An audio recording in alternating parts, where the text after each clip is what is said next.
ജില്ലാ വ്യവസായ കേന്ദ്രത്തിന്റെ ആഭിമുഖ്യത്തിൽ കട്ടപ്പനയിൽ പ്ലാന്റേഴ്സ് മീറ്റ് സംഘടിപ്പിച്ചു. ഇതോടൊപ്പം തോട്ടം തൊഴിലാളികൾക്കായുള്ള ലയം ഹൌസിംഗ് സ്കീം എന്ന പദ്ധതിയുടെ ഉദ്ഘാടനവും നടന്നു. സംസ്ഥാന നിയമ വ്യവസായ വകുപ്പ് മന്ത്രി പി രാജീവ് ഉദ്ഘാടനം ചെയ്തു. സംസ്ഥാനത്ത് ഈ സ്കീം നടപ്പാക്കുന്ന ആദ്യ ജില്ലയാണ് ഇടുക്കി.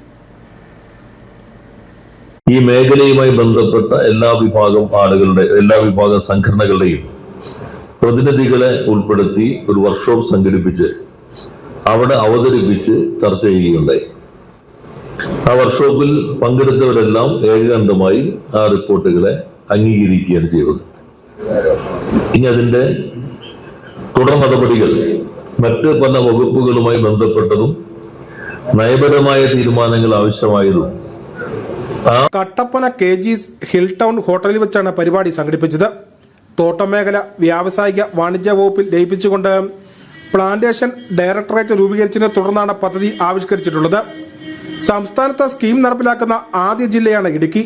പുതുതായി നിർമ്മിക്കുന്ന ഓരോ യൂണിറ്റിനും നിർമ്മാണ ചെലവിന്റെ 30% തുക, ലയം നവീകരണത്തിന്റെ ചെലവിന്റെ 30% തുക എന്നിവയാണ് സബ്സിഡിയായി ലഭിക്കുക. തോട്ടം മേഖലയിൽ ലയം ഹൌസിംഗ് സ്കീം, മേൽക്കൂര മാറ്റൽ, തറയുടെ പൊളിച്ചുപണിയൽ, വൈദ്യുതീകരണം, പ്ലാസ്റ്ററിംഗ്, പുതിയ മുറി നിർമ്മാണം, ശുചിമുറി നിർമ്മാണം, വാട്ടർ സപ്ലൈ തുടങ്ങിയ പ്രവർത്തികളാണ് നവീകരണത്തിൽപ്പെടുന്നത്. കൂടാതെ ഏലം കൃഷിയുടെ റീപ്ലാന്റിംഗിന് കേര പദ്ധതി നിലവിൽ വന്നിട്ടുണ്ട്. തോട്ടം മേഖലയിലെ മൂല്യവർദ്ധിത ഉൽപ്പന്നങ്ങളുടെ നിലവിലുള്ള സംരംഭകർക്ക് ഇത് പ്രയോജനം ചെയ്യും.